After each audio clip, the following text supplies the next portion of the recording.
You have the introductions in your book, so I'm not going to walk through them and do lengthy introductions for everyone. Just reminder, David Sandalow now with the Columbia Center on Global Energy Policy as our inaugural fellow. Before that was at the Department of Energy, and we've been colleagues for a long time at the Brookings Institution before we worked together in the Obama administration. So I was just thrilled that David chose to be colleagues again and join the new center at Columbia. Nobuo Tanaka, the former head of the International Energy Agency, I was also quite honored that he agreed to be a fellow at the center. And then David Hobbs, who's rigorous energy analysis at IHS Sarah and now at CapSarc. We all aspire to produce product like that, and aspire to have the checkbook you have to do it with too. So,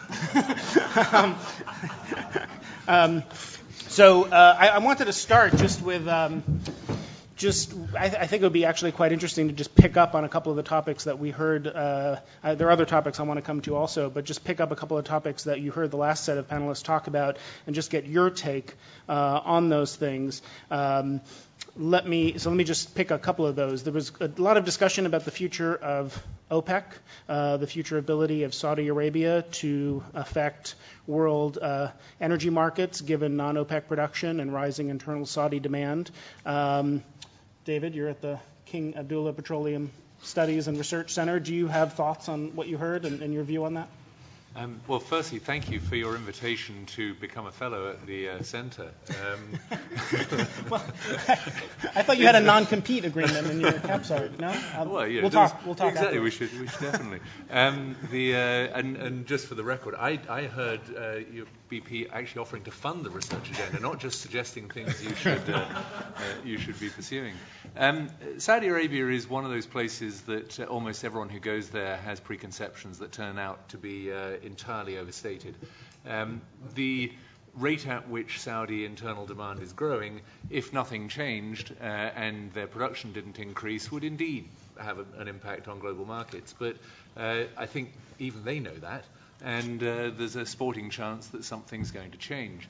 Not least is plans for 40 gigawatts of solar generation, for potentially just shy of 20 gigawatts of nuclear generation, improving the efficiency of their existing fossil fuel generation fleet, improving the efficiency of demand, whether it be in lighting, whether it be in air conditioning.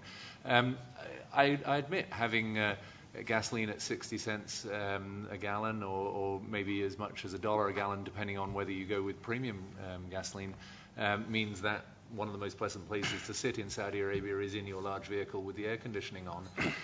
And a surprisingly large number of people do that. But again, even social trends change over time. So I am probably a glass is three-quarters full kind of a guy.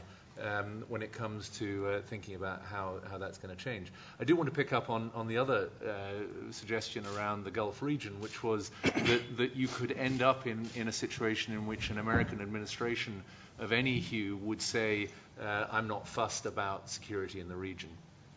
Even if you could imagine Canadians selling oil to the United States for less than world market prices, and they are enormously grateful to America for its attempts to delay the Keystone Pipeline. So you've got a favor in the bank there to help you, of course. The truth of it is that even if America could insulate itself, the United States could insulate itself from global prices, the lack of insulation of the economies with which the United States trades means that an oil shock for the rest of the world is a shock for the U.S. economy. So the strategic interest is there regardless of whether America is self-sufficient or indeed a net exporter. And in any case, can you imagine squandering 5 and 10 decades of strategic interest, friendships, and trust for potentially a couple of decades of self-sufficiency before having to return to that particular party? It's not a calculus that makes any sense for any administration in the future. So I would dismiss that as being one of the major risk factors. America will continue to have a strategic interest in the Gulf and in its stability, and it is unlikely to cede that relationship or those relationships to any other power. Yeah, this was something that at our launch 6 weeks ago in New York, National Security Advisor Tom Donilon said quite clearly, which was even if we significantly reduce oil imports from the Middle East, the U.S. has a clear strategic interest in remaining in the Middle East. Oil prices are set in a global market. That was, I think, an important statement to hear from the administration. So I wanted to, on those two topics, the potential to what extent a U.S. president in a few years will still care about the Middle East because of U.S. oil production or shifts in global crude flows, and also this question about OPEC and Saudi Arabia. David and Nubo, I wanted to see if you had comments on each of those things. And I'm shameless about now getting like media attention for the center. So also as a former DOE official, if you want to say something controversial about Keystone, you should do that.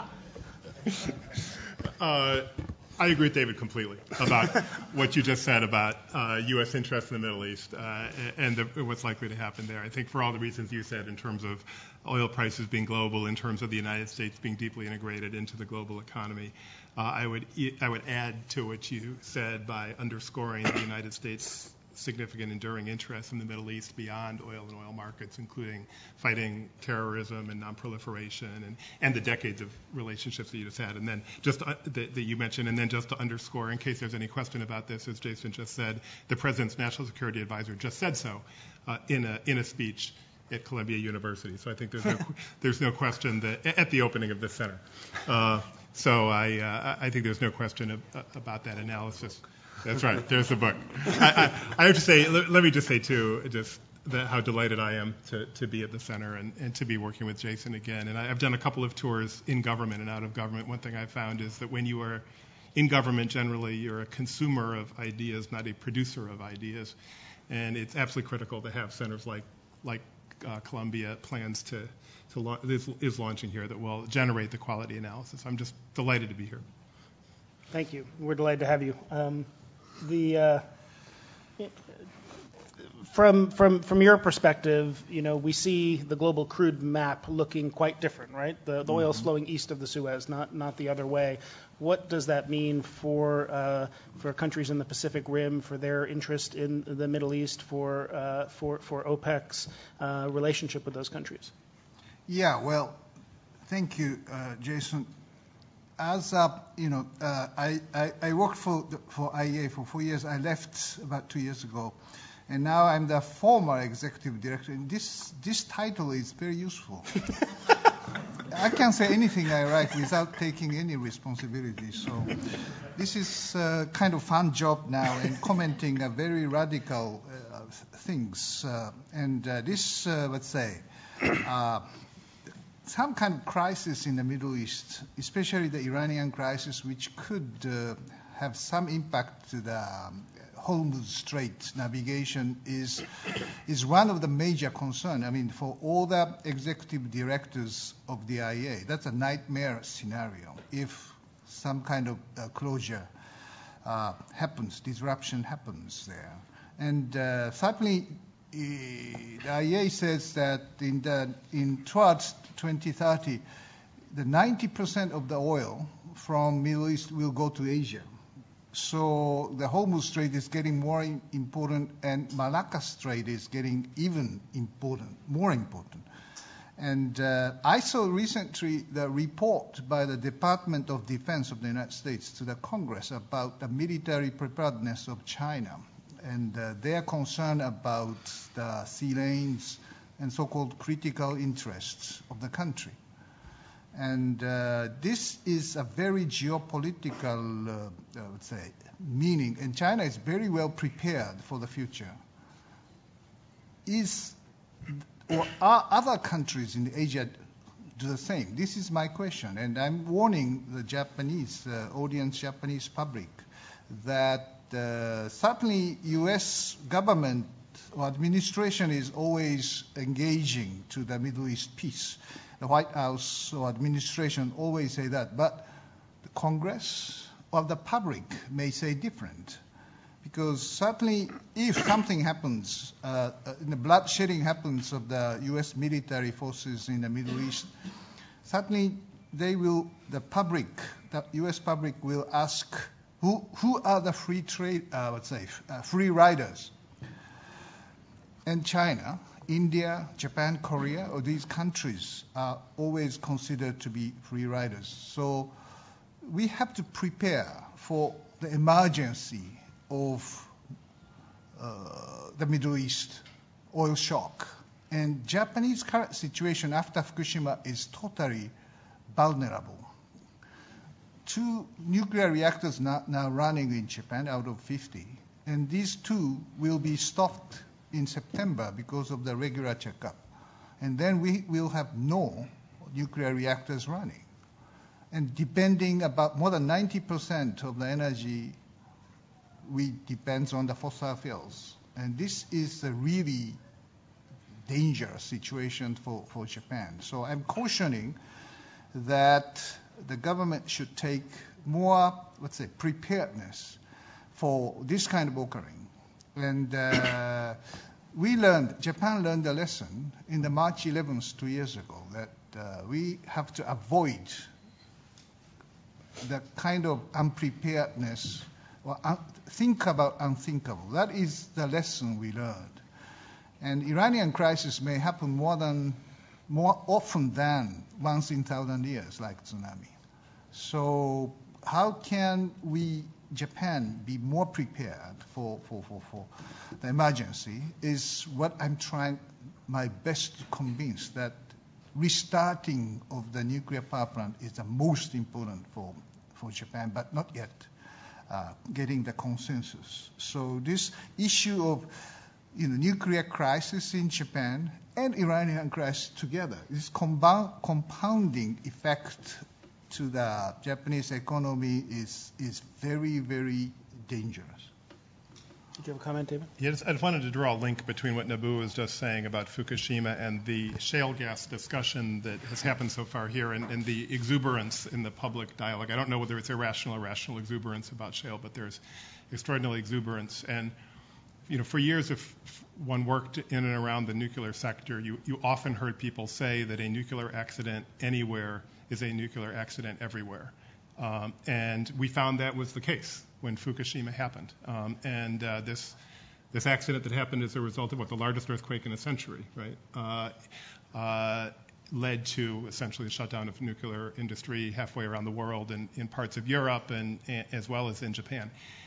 And there is the same risk with shale gas production with major groundwater accident, I think. And it's part of the uncertainty here. And so I guess the last panel, which I think it went from Christoph to Nick to Michael, increasing the amount of uncertainty estimates. I would go even further on that. And I mean, I think that the IEA's tremendous report on the golden rules for golden age of gas and other reports showed that shale gas production can be done safely.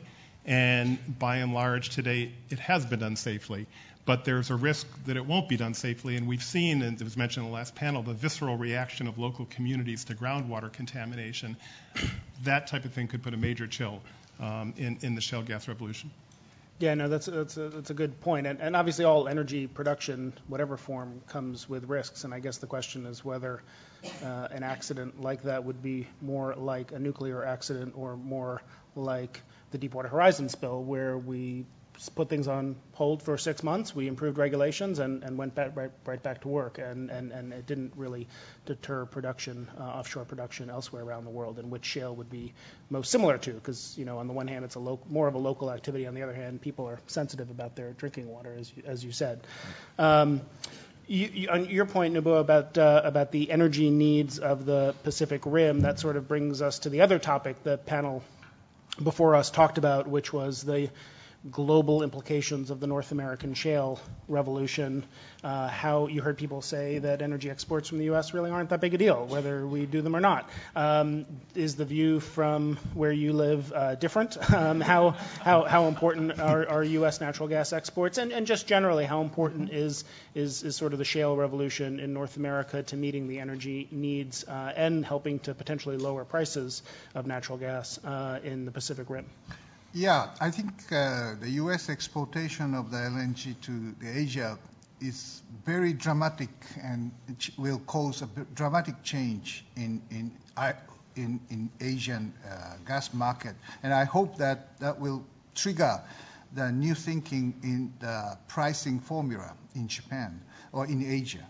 Because Japan is importing, for example, the gas by only LNG.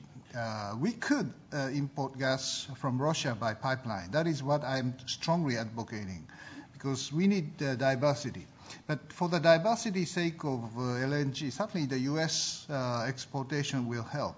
The U.S., the shale revolution is very interesting because that creating the three divided, I would say, independent course of price in Asia, in Europe, in United States.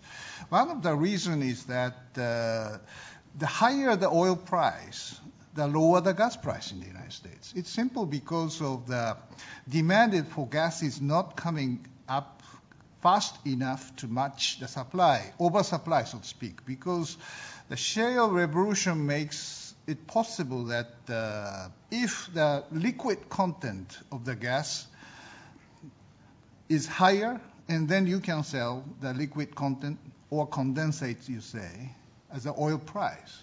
So the gas could be cheaper. I mean, you can sell the gas for almost nothing, or even you can burn it as a flaring.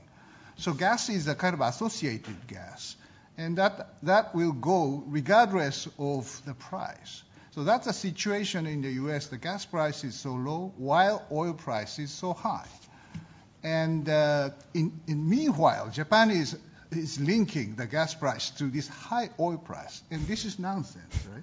So structurally, this kind of thing should be changed, and Japan should argue that the sustainable pricing formula is not linking oil, but some other way of accommodating the successful economic growth in Asia, not only in Japan, but in China, replacing the coal. Japan may be replacing nuclear. And some kind of new formula is definitely necessary. So for that sake, U.S. exportation of LNG to Asia helps. The pipeline from Russia will help. Maybe Alaskan gas may help also, if that is available in a commercially viable pricing. David Hobbs, your thoughts on sort of the global implications of the North American shale transformation, and also on this question of price formation in Asia. Do you think the oil linkage, is here to stay? How much pressure will it come under? Can I get to both of those? But I think there's a point that I want to pick up from the last panel that speaks to it, which was... Yes, you should pretend I'm not here. Just say whatever you want to say. Is that right? Okay. See, think how much easier your life would be if you had got me within your governance structure as even an occasionally visiting fellow.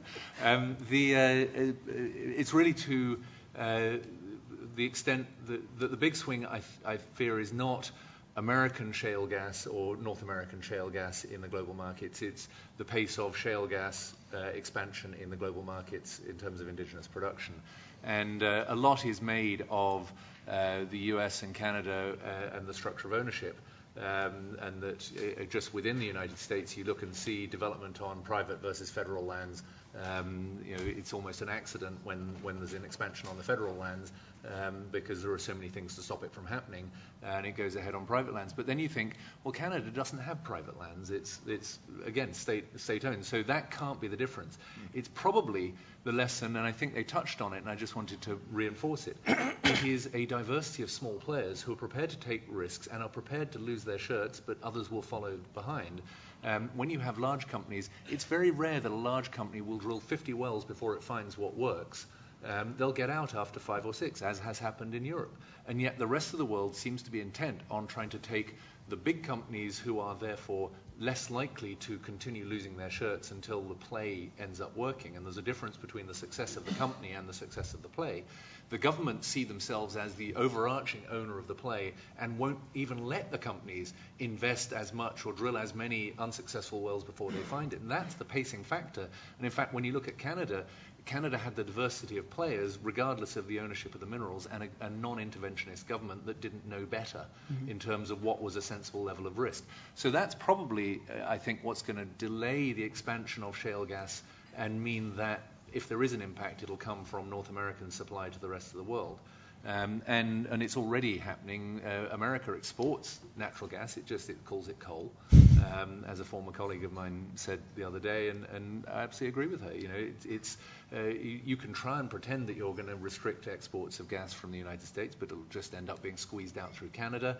You know, there's no constitutional amendment that says Canada has to send gas to the United States, and so you can remove that from the mix. In fact, Canada you know, is equivalent in size to the sum of intended exports. So, you know, you can get that swing without making the change. Now, if you then take it to what does that mean in terms of price formation, shock horror, supply and demand will be the two critical factors in determining what price formation formula there will be.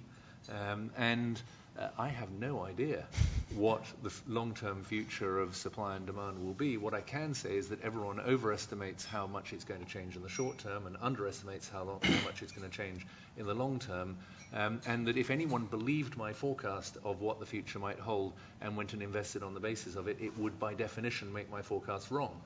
So my best chance of being right is if no one believes a word I say, which puts me in a slight bind sitting up here on this panel, so best not to say anything. David, do you have comments on sort of this, the global overseas impacts of sort of the North American shale situation, and then also just maybe for many non-Americans in the audience, sort of you could say a little bit about what's happening with energy export debate in the U.S., how it's viewed, why it's such a big deal, and a little bit about kind of the atmosphere on it. Great. Just to pick up on David's point, the increase in Chinese demand over the past couple of years has outpaced the increase in incremental supply from the United States. And I think today the U.S. has roughly one vehicle for every person. China has roughly one vehicle for every 10 to 12 people. So there's plenty, and India an even lower ratio. So there's plenty of opportunity for increased oil consumption from China and India alone, let alone the rest of the developing country. And China has new fuel efficiency regulations out in the past month or so. I think there's been a lot of commentary about, a lot of skepticism in the commentary about the extent to which those fuel economy standards are going to be enforced. So there is plenty of opportunity for incremental demand, as David's saying. The political debate on exports in the United States is a very interesting one, partly because the phase change has been so rapid in the United States. I think the body politic is still getting used to it. The notion that we've been having this discussion is I think, jarring, or at least surprising to many. I think Americans are used to being concerned about energy independence. It's been a buzzword for 4 decades now. There are very strong free trade currents running through, I think, both political parties, particularly in the center of both political parties in the United States, particularly in the elites. But there's also a kind of visceral feeling, which you can see in the polling data, that if we have this resource, why should we send it abroad? And it's there, and we, after all, have a vibrant democracy. So I think that the political leaders are balancing those factors as they make decisions on this. I was on a very interesting panel at the Bao Forum in China about 2 months ago on shale gas with some CEOs from around the world, and I found it interesting.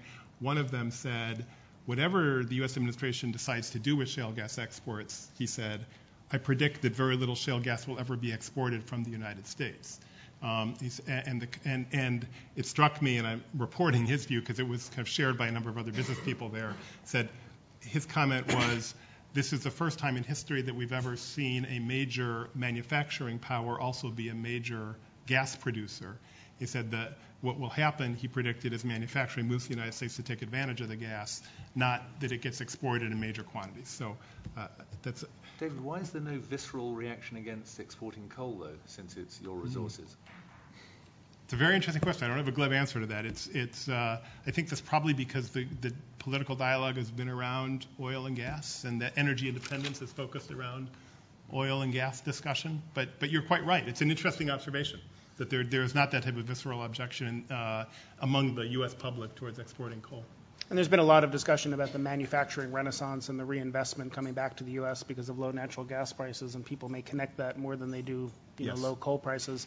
There has been, I do think that my own view that after an issue like Keystone or something like that, coal exports will become one of the next issues that the U.S. environmental community galvanizes around, because it is a very concrete thing, it is very visible, and I think there is increasing concern among environmentalists about coal exports, which comes to this question that was the one I wrote down on the card last time, which I think good analytic work is useful on, and we'll be doing at Columbia. To what extent are U.S. coal exports actually changing prices and affecting global demand, or to what extent they're just substituting for coal that otherwise would have come from somewhere else, but not actually leading to increased greenhouse gas emissions? Did you, David, want to? I was just going to underscore, I should have said the point I guess you just made, which is to say, and it's worth underscoring, there is some objection to coal exports in the United States. It's more at the environmental community, and it's in the west coast of the United States where I think there's going to be some real objection. But by and large, there has not been a big dialogue about the exports that are currently coming to Europe. That's objections to production of coal rather than necessarily. It was the exports enable production, and that's the objection. We talked a little bit about sort of, increased Middle East crude flowing to the Pacific Rim, and that brings up the question of the future of global energy governance. And we have an IEA made up of OECD countries. We have increasing consumption of Middle East crude in the Pacific. China is building up a strategic petroleum reserve of something like 200 million barrels, I think. But we don't really have a mechanism to coordinate with them on maintaining global oil market stability in the face of disruptions. You are uniquely positioned to offer some thoughts on what you think the future of global energy governance might look like and how it might evolve given the changing production and consumption patterns. Yeah, this is interesting question, which I try very hard how to modernize or improve the security system of the IEA. As a non-European executive director, I tried very hard to get China and India into the IEA. That was not successful because many Europeans were against that because it could create huge governance change in the system, because if China or India joins, they will have a very substantial part of the voting rights. So this issue is very tricky. But if we don't have, if IEA doesn't have these emerging economies within the framework, then its relevance will disappear. So certainly this tricky issue must be tackled very seriously. Now, I think some of the emerging economies are being tried to be an association to the IEA or some kind of quasi-membership is now under discussion. But interesting question is that if United States is more or less energy independent, U.S. obligation of having strategic stockpile will diminish substantially. So the total amount of oil which is readily available for the joint action will decline. This is very interesting. IEA should take seriously what this energy independence of U.S. means to the organization. Probably the best. China is interested in working closely with IEA, but sometimes they always say that they want to build the Asian IEA, which China is the initiating member. And the amount of the consumption or import of China-India will surpass the import of Asia toward 2030. That is the IEA estimate. So if that is the case, the energy security framework will be a kind of linking the different regional arrangement of energy security, because it's no longer the issue of oil, but it's more issue of gas. And gas could be supplied by pipelines, not only LNG.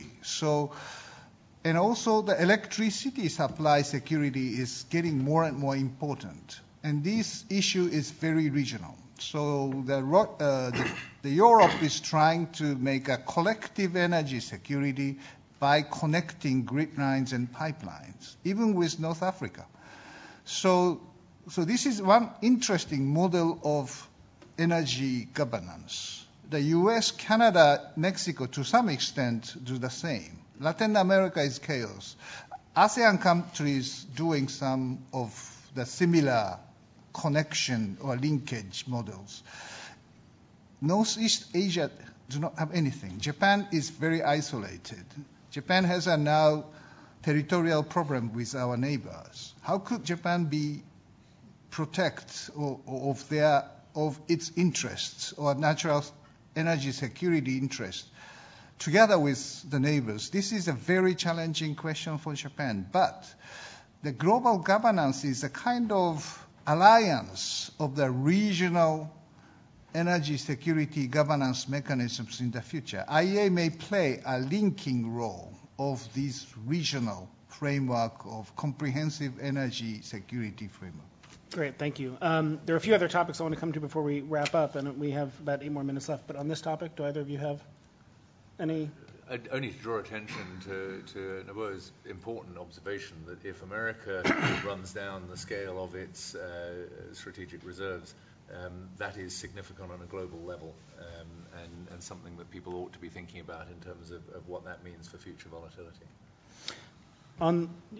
Just add another slightly different point. I agree with Nobuo that the future of global energy governance will involve multiple institutions.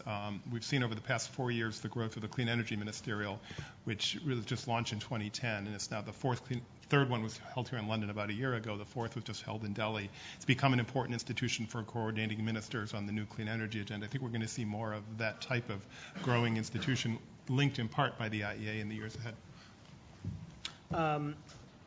And just on David Hobbs, on your point, analytically, if you were a policymaker in the U.S., is there a reason you think you would want to reduce the size of a reserve if consumption is roughly the same, but production is going up a lot and imports are going down? Well, if you use the IEA's metric, well, I'm asking, then but yes, you would naturally want to do so. I think that the point being that in recent years, the strategic petroleum stocks have been used as a politico-economic tool rather than the supplies of last resort to deal with a true disruption. And if you want to have that degree of freedom, if you still want that policy lever in the market, then running down those stocks would have an implication. This is a big topic. I'm going to have a few minutes. Let me just the United States today, it means we have 697 million barrels, I believe, in the Strategic Petroleum Reserve. The United States, as some people here will know, as experts in this, owns this oil. In a number of other countries, the oils held in reserves are not actually owned by the government, but are part of commercial stocks under various arrangements. A potential topic for the center, Jason, is looking back at the collective releases in prior years and kind of looking at how effective different type of structures are in that context. Yeah, and a whole separate topic is I mentioned Hurricane Sandy earlier in the day, and there are many policymakers and governors like Governor Cuomo in New York who have raised the question of whether part of our reserve should be in refined product, not just crude oil, and whether we should swap some of that out, and that there is that mix in some European reserves. Also on the last panel, I think Michael Liebert got the question of all the excitement about shale, and we don't talk about renewables anymore. We've sort of fallen victim to that too. So I wanted to ask you, David Sandalo, can you talk a little bit about the future of renewable energy in an era of austerity and fiscal constraints in the U.S.? What is the outlook, and what will the policy drivers be? And also in China, which you have studied, quite a bit as well. Yeah, I quite agree with Michael that the fundamentals on solar are very strong here, and I think it's going to be one of the major disruptive factors in the energy industry over the course of the next decade. And we see we have seen price declines of about 80% in the past 4 or 5 years in solar, and I think we're going to probably see another decline, not just in price but in cost, by the way, of about 50% over the course of the next decade at least. And that has profoundly disruptive implications for the utility industry. I mean, it's certainly in the United States, I know this best, I'm less, and in other OECD countries with existing grids. I mean, we have in the United States an electric grid that is essentially the same as it was 100 years ago, with large centralized power stations and a technology for distribution that Thomas Edison would recognize if he were reincarnated and came back here. And there's substantial reason to question whether or not 10 or 20 years from now there isn't going to be real erosion of revenues of these centralized utilities as a result of distributed generation, by the way, not just from solar, but also potentially from fuel cells using natural gas. And when you add into that complications involving the integration of of intermittent renewables into the grid, distributed demand of efficiency technologies, and then cyber attacks and their potential implications on the grid, it's actually going to be a hugely transformational time in the electric sector, which is not quite the question you asked me. You asked me about a question about renewables. But I think the biggest impact in renewables, to answer your question, is going to be solar. But I think wind is also very promising. In the United States, with all the talk about natural gas, we actually added more wind capacity than any other type of generation capacity in the United States in the past year or two. Mm-hmm. And that's a trend that's likely to continue. David, I don't know. I don't want to crowd out the remaining time, but it's even just broaden the question a little bit, because this relates to some of the work I plan to do at Columbia. I think an interesting question to step back and ask is, so 10 or 20 years from now, if a group like this met, what are the technologies that might be hot then that are being discussed that aren't being discussed today? I mean, if somebody come in 2007, the BP report didn't even mention shale. So what are the possibilities for 10 years from now? I don't know the answer to that. But I certainly think solar is a possibility. We're talking a little bit about solar. But I would, knowing that somebody said it's dangerous to make predictions, especially about the future. But I would make one confident prediction and then two guesses. The one confident prediction is that the role of high performance computing and big data will be transformational in the energy sector. It's really quite remarkable. Today, supercomputers have the power of about 1 million personal computers. With simulation techniques, we can now accelerate the rate of energy innovation in some industries. And we've two quick examples. One in wind farms. We've seen that wind turbines were built to optimize production from a single turbine, but not wind farms overall. And using modeling techniques, we're now optimizing the power production from wind farms in different ways. And I think the nuclear sector is another area that could benefit from this high performance computing. So high confidence there. The high confidence is that high performance computing and big data will transform the sector. But two specific technologies that I think are interesting. One of them is methane hydrates. I see the Japanese are putting some money into this. We're still a long ways away from commercial viability with methane hydrates. But if there was some breakthrough, that would be transformational, and it could make the shale gas revolution look small. Another very interesting beyond the curve technology are driverless cars. It's remarkable what can happen in this area. And I saw a presentation recently where somebody raised their hand and was skeptical about this technology. And the speaker who knew about this said, look, remember the baseline is really low. Humans are terrible drivers. And a computer is not going to drive drunk or is not going to text. And while it drives. And on a related point, a computer just beat the world champion at the game of Jeopardy, and computer was listening, processing, and speaking the answer. So we're getting... That's like the World Series of baseball. It's played in America. There's no one else plays Jeopardy. So to describe him as the world champion of Jeopardy, I'm sorry. I'm sorry for that. I think, anyway, keep your... I may have focused on the wrong bit of your comment there. I'm sorry. I've spoken for too long, but I think it's unclear actually what the implication of this vehicle technology is going to be on the energy sector, but it could be pretty big. No, this is exciting work, and I'm looking forward to knowing the answer. I was typing up some notes on my laptop for the panel today, sitting on Eurostar train this morning, and I didn't realize the person next to me was reading over my shoulder, and at one point he just leaned over and went, "Cold fusion." So maybe that's the answer. Maybe that's that's absolutely. The thing. If you'd gone business class, you wouldn't have had a nutter sitting next to you. That's the checkbook we were talking about before. Last question from our audience. We've been here about 2.5 hours. Nobody has mentioned Russia. Has it become irrelevant in the context of global energy policy? That's interesting.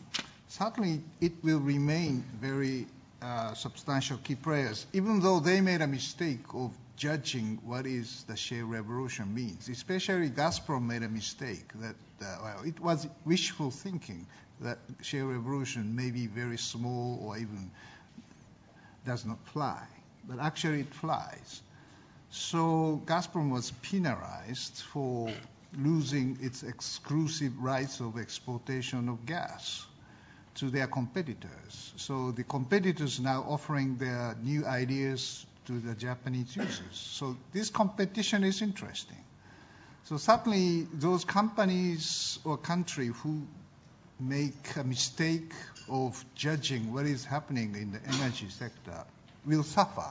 But certainly Russia has a huge potential of gas, coal, oil, everything. And if Russia is getting more serious about energy efficiency in the gas sector, they can just double the potential of exploitation. So I think Russian policy is now moving away from Europe toward Asia Pacific by possibly East Siberian gas and its pipeline to the Pacific.